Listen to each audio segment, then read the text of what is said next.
Major support for Carolina Business Review is provided by Grant Thornton. Operating in more than 100 countries, our tax, audit, and advisory professionals specialize in helping companies unlock their growth potential. Novant Health, bringing you world-class technology, clinicians, and care when and where you need it. And Sunoco, a global manufacturer of consumer and industrial packaging products and provider of packaging services with more than 300 operations in 35 countries. There was a very popular song in the 1960s and the 1970s that nailed this idea of still working hard to earn a dollar, even though it seemed like we're supposed to be on vacation. The hook line went, "There ain't no cure for the summertime blues."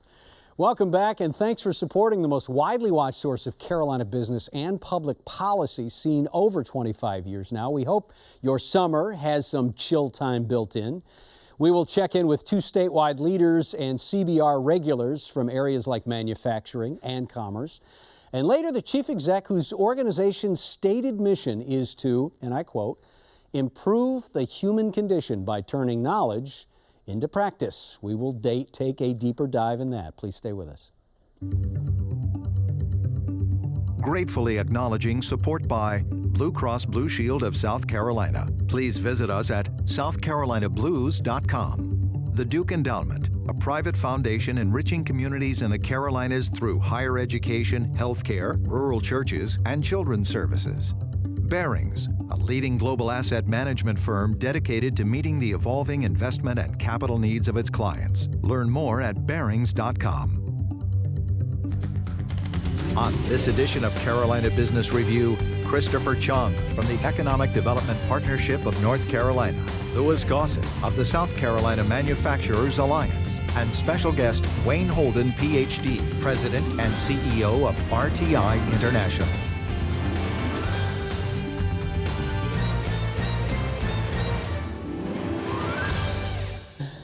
Hello, welcome to our program. Gentlemen, welcome back. Good to see you both. Are you getting some chill time over the summer? Not having to work like a dog?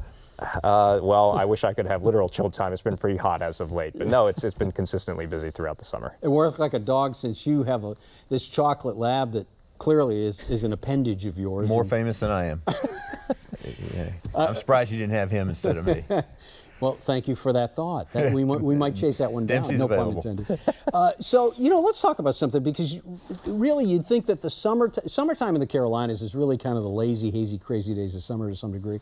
Everybody down at the beach or trying to get down to the beach for some chill time. But, this spate of, and am I wrong to think there's been a real list of almost daily economic development wins for North Carolina? I've seen them in South Carolina, but Chris, I want to give you a chance about North Carolina first. Sure. Is this pent-up demand from the HB2 debate that had gone on? Hard to say. I think every project moves on its own timetable. We've certainly seen consistent levels of activity, especially from foreign companies looking in the U.S. Since really the start of the year. I think a lot of companies from overseas are taking a closer look at the United States, so almost as a hedge against what they see as trade or economic policy looking like coming out of Washington, D.C. And for states like North and South Carolina that already have a lot of foreign investment, I think we continue to get looked at very seriously, and fortunately we've been able to close a good number of those deals so far in the first several months of the year. Infosys is probably the latest example, a big well-known IT company out of the India market. Just announced 2,000 jobs about a couple weeks ago here in North Carolina, and that's going to be a fantastic jolt for the economy in that region. And this Orangeburg project, the 3,000 employees, Yes. It's a Chinese tire manufacturer? It's another tire manufacturer. It may be lazy and hazy days of summer, but not for our new governor, Henry McMaster, and Secretary of Commerce, Bobby Hitt. They've had a really good summer. You started off with the Wanley announcement in Orangeburg. And Chris, I've said for a long time about Orangeburg, it was ready. Greg Robinson's the economic development guy down there.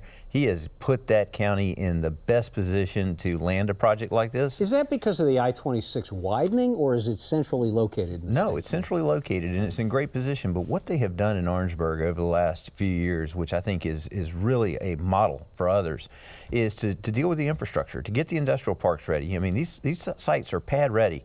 And they've got the infrastructure, the water, the sewer, the internet capabilities, and everything else just ready. They are at the crossroads in terms of I-26 and I-95. You're an hour away from the port.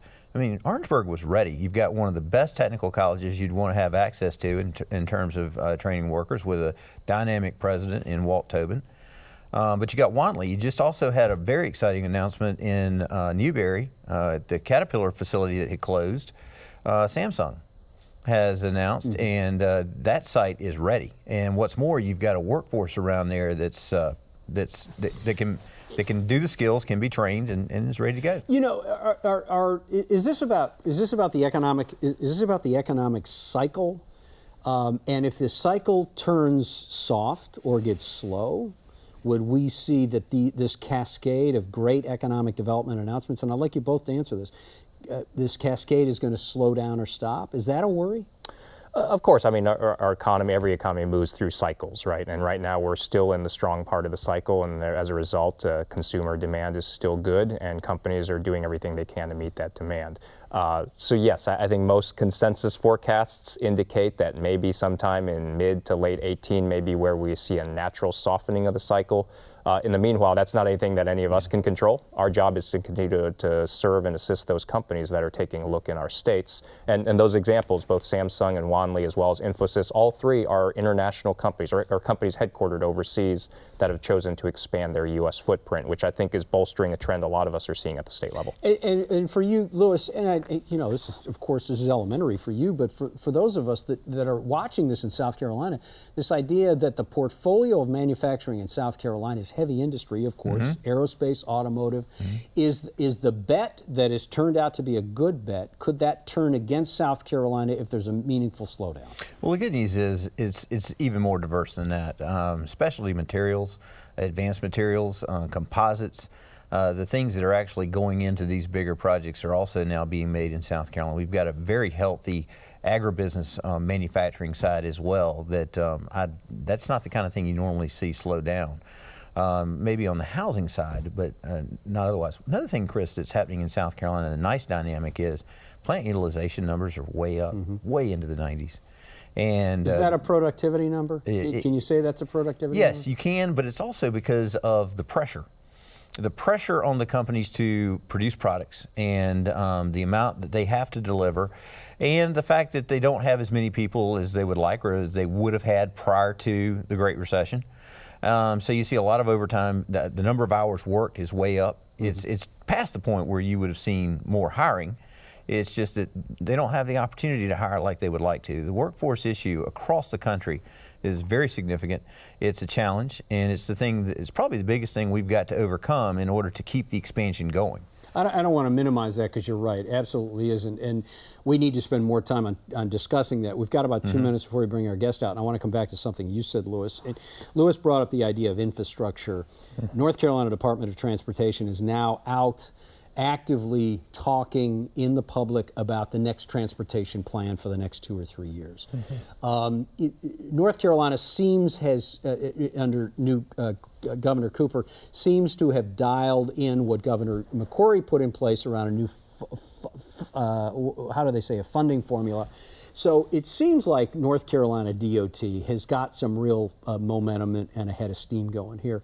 Do you feel like North Carolina understands how important that is, and isn't going in the right direction when it comes to transportation funding? Oh, sure. I mean, I think anyone who drives on the highways in some of our metro areas would quickly understand that we continue to experience great population growth. And that's fantastic from an economic development standpoint, because it deepens the talent pool from which employers can hire. But at the same time, if you don't build your infrastructure to scale up for that constant influx of population, then you don't want to become in Atlanta or in Austin, cities that are becoming quickly known for the congestion and difficulty of getting around. That can actually become a liability long term from an economic development standpoint. In South Carolina, Lewis, and I know it's not going to be surprising to you, but there was yet another study that came out that said the worst rural roads in the nation are under the wheels of South Carolina drivers. Right.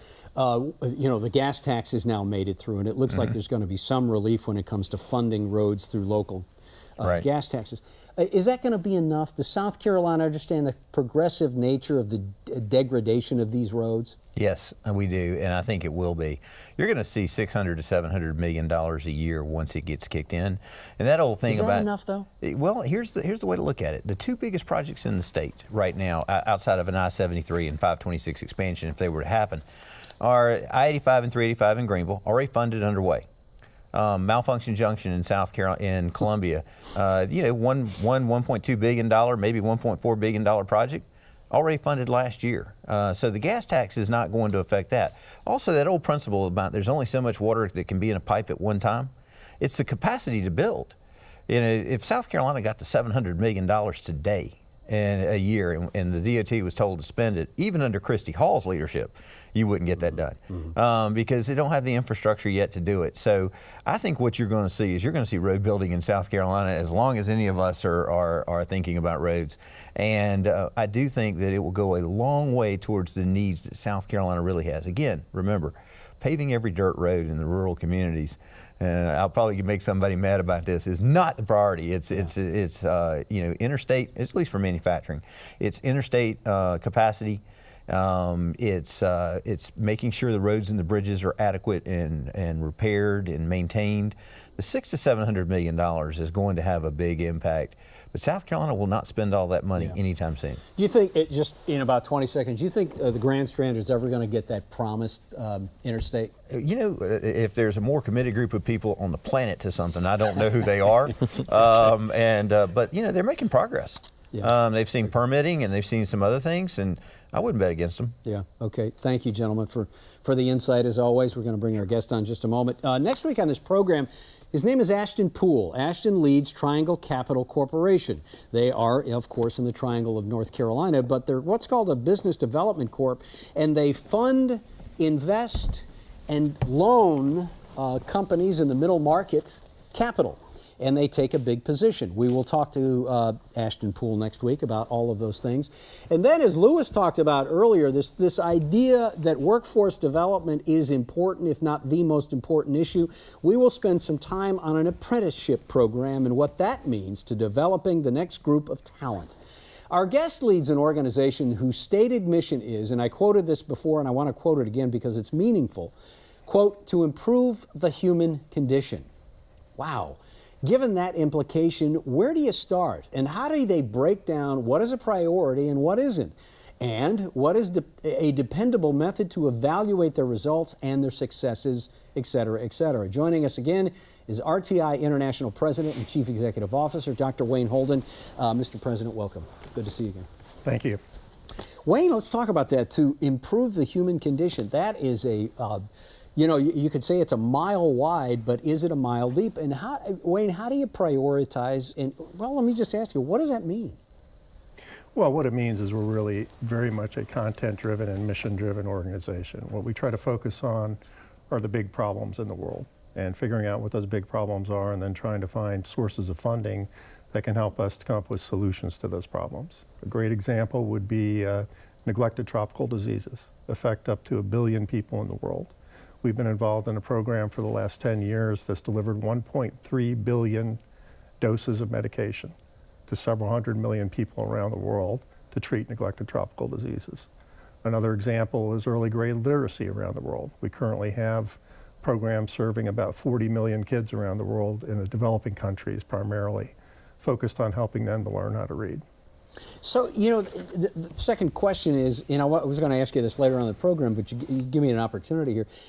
Do the priorities that RTI will list and prioritize, is that driven by a star chamber within RTI, and those are my words, or is it driven by where you can find the funding?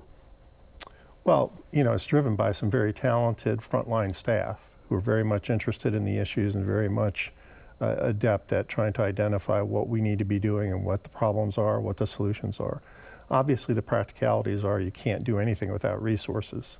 And so once we've identified the problem areas we're interested in, we have fairly sophisticated intelligence systems for trying to identify where the resources might be, whether the resources are in U.S. federal government, foundations, state and local government, or other funders who are outside the U.S. Chris? So I'm curious, the improving the human condition through science, through research, how do you go about, you have 5,000 people working for you today, how do you go about hiring the kinds of people that are going to be able to work on this global mission of improving that human condition in these 75, 80 countries around the world where you all do your work? Yeah, we have about 3,000 people who are direct RTI employees who are in the U.S. and about 2,000 who are in-country nationals in other settings. Usually with the in-country nationals, we hire them once we have project work, once we're located in a setting. And what we do is make a commitment not just to hiring, but also to developing staff and helping them to acquire skills. Sometimes we pay for their continuing education in order for them to get graduate degrees, other kinds of things. Other times what we do is we use our internal resources to try to develop workforce capacity so that when we finish work in a particular country, we leave behind individuals who are able to continue to sustain positive work. But what are you looking for, I guess, when you bring those folks on board? Because of the importance of the mission you're involved in, what are those things as CEO that you really look for in those people you bring aboard the RTI ship? What I'm really looking for is I'm looking for people who are interested in making a difference in the world, who have a high skill set with respect to their specific area, okay, and are committed to trying to do that for a reasonable amount of time, that they're not just interested in something that would be a short-term type of assignment going forward. Great, thank you. Work on a contract and then on to the next thing, something a little bit deeper than that. Lewis? Wayne, I know that 3 areas, you mentioned healthcare, 3 other areas that I know are a big deal in terms of improving the lives of people around the world are production of energy, food, and clean water. And I'd like to focus on hunger, world hunger for a moment. My old boss, David Beasley, is now the UN guy for the World Hunger Program. And that's fascinated me. One of the things I've heard a lot about is aquaculture and the notion of actually farming the seas in a reasonable and sustainable method and how that could make a fundamental difference in the world. How are you guys focusing on world hunger and addressing that? So we have a food and agriculture program. The person who has been the leader of that is the person who used to lead the Feed the Future program at USAID and the federal government. The projects that we do there are primarily focused on the developing world and focused on smallholders and trying to improve what smallholders are able to do with respect to productivity and getting food to market. As you know, there's a significant amount of spoilage that occurs from the time of production to getting things to market. So we're focused on that. We're also focused on improving production and coordinating and linking individuals who are smallholders with the commercial marketplace to be able to facilitate being able to transfer that into people's needs and having food available for them. The other thing that we do is we work on a broad policy level. And so we'll do policy analyses and come up with alternative policies for particular countries and locations who may need to change what they're trying to do in terms of government policy to facilitate the development of that sector. How do you remain agnostic in an increasingly polarizing partisan world? And I'm not just talking about politics. I'm talking about feelings, individual feelings and personal attacks. How do you do that? How do you stay the course and say this is really about identifying the research, looking at the statistics, and figuring out how to bring to bear a real solution? So the way that you do that is you pay attention to the data. And what you're interested in is you're interested in data, you're interested in analyzing data, and you're interested in relying on the data to tell you what the solution is. That doesn't mean that you don't get pulled in different directions by different groups who have different feelings and have different perspectives. But you try to always center yourself on science, center yourself on data. We, in addition to our mission, we've also come up with a new tagline in the last year or two, and it's delivering the promise of science for global good. So the issue is the foundation is science, the foundation is research, that's where our objectivity is, and then we go from there. Do you feel like that's been a point of clarity for your internal audience and your external? In other words, Wayne, does it help folks congeal around this idea that, yeah, okay, we're going to forget the politics and we really are going to kind of join them in this circle of love that they're trying to work? Yeah, I think it does. And the thing that I emphasize with people more than anything is we are a research institute. That's what our core foundation is. And you can potentially splinter away from that, having forces that are pulling you in different directions. But we always need to remember that we're a research institute. And even if we aren't actively doing a piece of research, say we're doing an implementation project, it's always based on the best possible information that's come out of science and research to drive what we do. Chris? I'm curious, looking ahead, let's say 10, 15 years down the road, do you see, what are some of the new sets of global challenges that you suspect your organization will be trying to tackle a decade from now? Well, I think one of the most important things that's happening is the pace at which technology like artificial intelligence, augmented reality, 3D printing, other kinds of things along those lines is changing things in terms of opportunities for individuals, what's required of the workforce, where things are headed, how economies are going to operate. Right. We have a program we developed in the last few years called Innovation-Led Economic Growth, where essentially what we're doing is working with different countries around the world who are low to middle income countries, moving in that direction to try to help them with their strategies and policies to be able to develop that part of their economy. So I think that's going to be a huge driver as we move forward. I've read a lot about progress recently in two areas in particular. There was apparently a much better number that was released about abject poverty in the world and the number of people that are actually in that condition. And the second thing is, I recall 6 to 8 months ago reading something about progress that's been made on clean water and access to that with people around the world. What have you seen in those areas? Well, I would agree with you that over the last several decades what's happened is there's been a reduction in poverty. Now, obviously one of the issues here is we've also created some problems for the middle class in the developed world as a result of that, right? And we have to figure out what the solution is to that. And from my perspective, the solution is helping to develop the workforce to become much more technologically competent going forward, so that it's not just the owners of the technology that profit, but actually the users of the technology that profit from that going forward. With respect to water, I think there have been some significant advances in trying to deal with the situation with water, but I think the water scarcity issue is going to continue to be a problem and an evolving problem, not just in the developing world, but also in the developed world going forward. And I really think the understanding that people have around modeling what's happening and making good decisions about how we deal with shared water resources is going to be really critical to trying to solve that problem long term. You know, there was 3 summers ago, Wayne, there was Brookings Institution released a study about this idea that the pockets of poverty domestically in urban centers was growing faster in some centers. And it was interesting that the Carolinas had 4 or 5, included Charlotte, Greensboro, Greenville in the upstate of South Carolina, and I know there are a couple others here. But what I found interesting is the progressive South that North and South Carolina like to think that we are part of fell into that category of this growth. In cities like Charlotte have coined the term of economic opportunity, and they're trying to find a way to help these, not to use your term, abject poverty, but these growth of poverty pockets in the urban areas that are accelerating faster than other areas in this nation. Can you shed some light on why that would happen in places like North and South Carolina that like to think they are on the head of the curve here? Well, from my perspective, I think it's a big challenge for us going forward is trying to reduce inequality. And inequality of opportunity is one piece of that.